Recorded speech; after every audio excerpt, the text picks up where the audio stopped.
За бүгдээрэнд энэ өглөөний мэнд хүргье.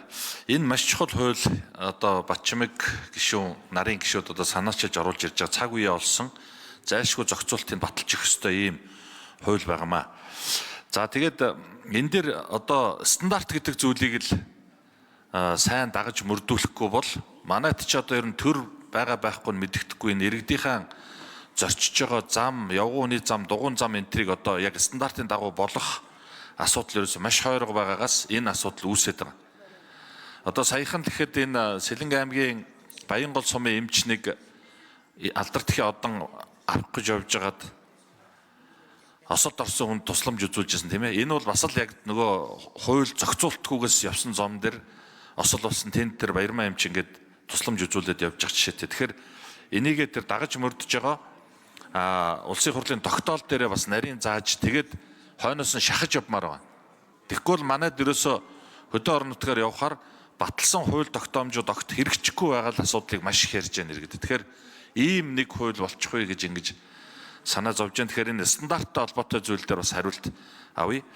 За нэгэн тийм замын хөдөлгөөний аюулгүй байдлын тухай хууль ярьж байгаа учраас би бас энэ ажлын хэсгээс ялангуяа цагдаагийн байгууллагаас байгаа ажлын хэсгүүдээс энэ орон нутгийн зам дээр хурдны хязгаар чинь 80 км/цаг.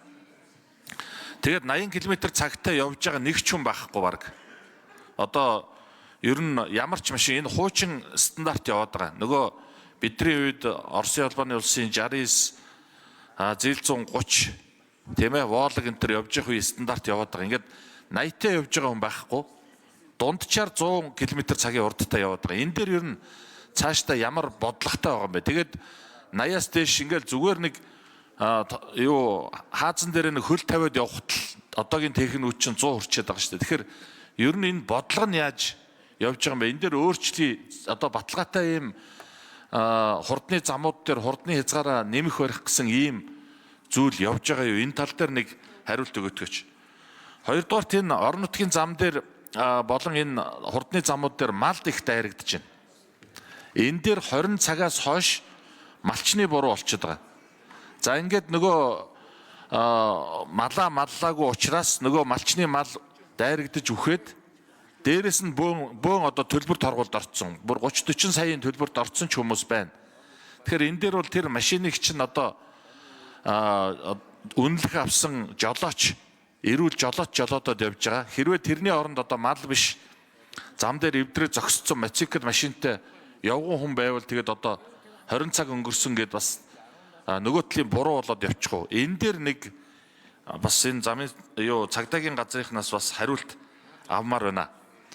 За дээрэс нь энэ замууд дээр энэ нөгөө дархны зам хэдэн жил болж иж бид нар хийлээ. Одоо болтол ажил нь дуусаагүй яваа л байна. Тэгэхээр энэ дээр нэг харагдаж байгаа юм тэр замын одоо аваар осол гарахаас хязгаарласан тэр хашлгууд стандартын ер нь байна уу?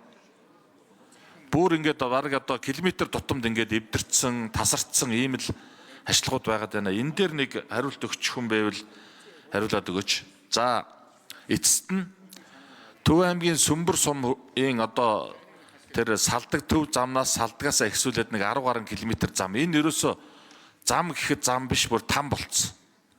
Тэгээ энэ дээр замын энэ төсөвтэй холбоотой асуудал чи улсын төсөвтөр байдаг. Хөгжлийн хөтөлбөрт оруулахар дэмждэггүй. Одоо тэрийг ер нь бас яах ёстой юм бэ? Энэ дээр бас ажлын хэсгээс мэдж байгаа хүн байвал нэмэлт хариулт өгөөч гэдэг ийм асуултуудыг асууя. За уян гişгүн ажлын хэсгийн ахлагч хариулъя. За энэ дээр бол яг манай ажлын хэсэгтээ буюу өнөөдөр хэлэлцэж байгаа асуудалтай холбоотой асуултанд нь хариулъя.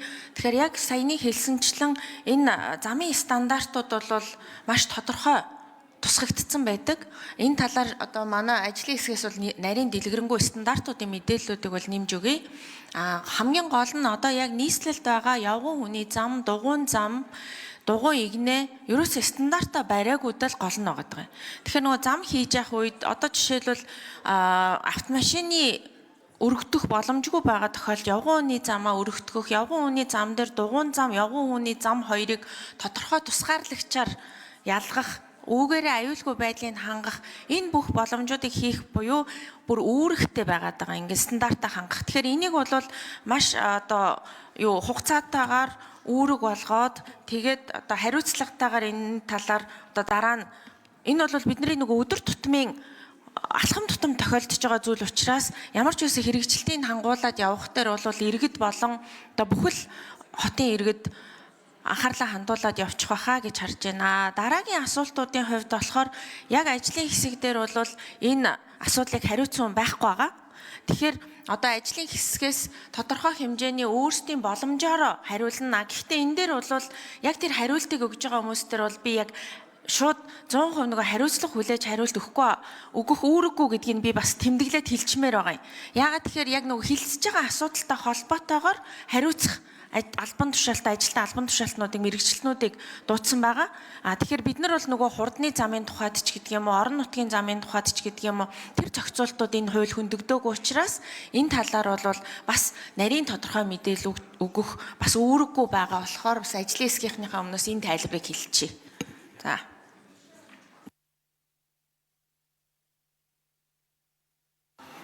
За ажлын хэсэг хариуллын 4-р микрофон энэ дээр энх болд хариулъя. Зам тээврийн яамны замын хөдөлгөөний аюулгүй байдлын мэрэгчлэлтийн энх болд байна.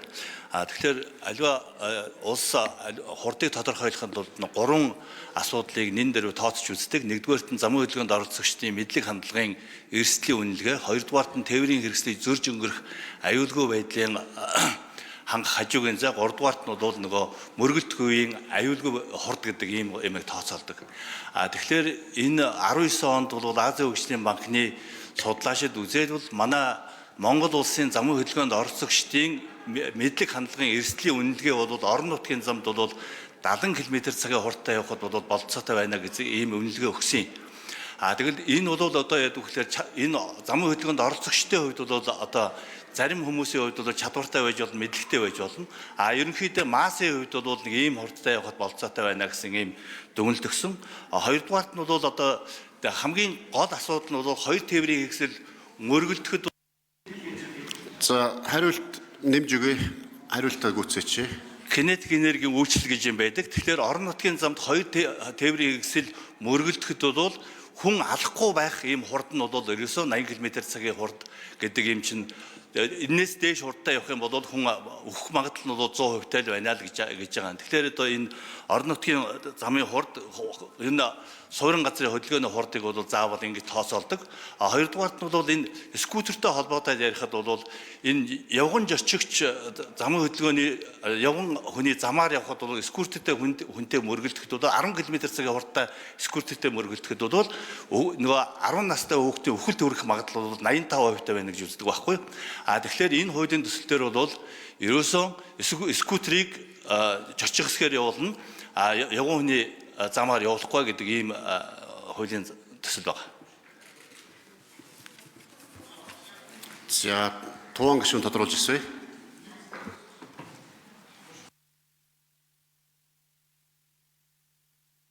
За замын хөдөлгөөний аюулгүй байдлын тухай хуульд нэмэлт өөрчлөлт оруулах асуудал хилцэж байгаа учраас бас нэгэнт ажлын хэсэг ороод ирсэн байгаа учраас тодруулаад байгаа. Тэгэхээр энэ зам дээр мал дайрагдах асуудал дээр энэ цагдаагаас сум байгаа лөө. Сая хэлжсэн ажлын хэсэг цагдаагаас сум байна уу? Баггүй юу? Сая харин зарлсан баггүй да.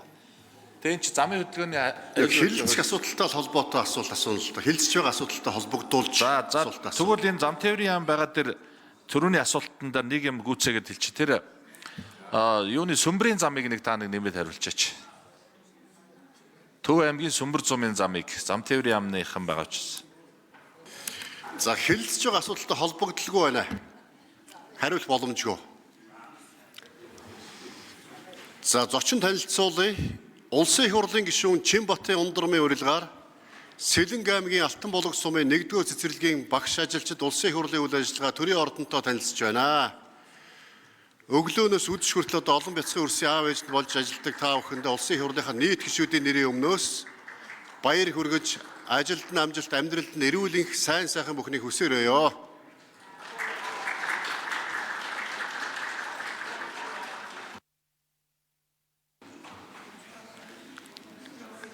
За Пүрвийн Батчим гишүүн асуултаа асууя.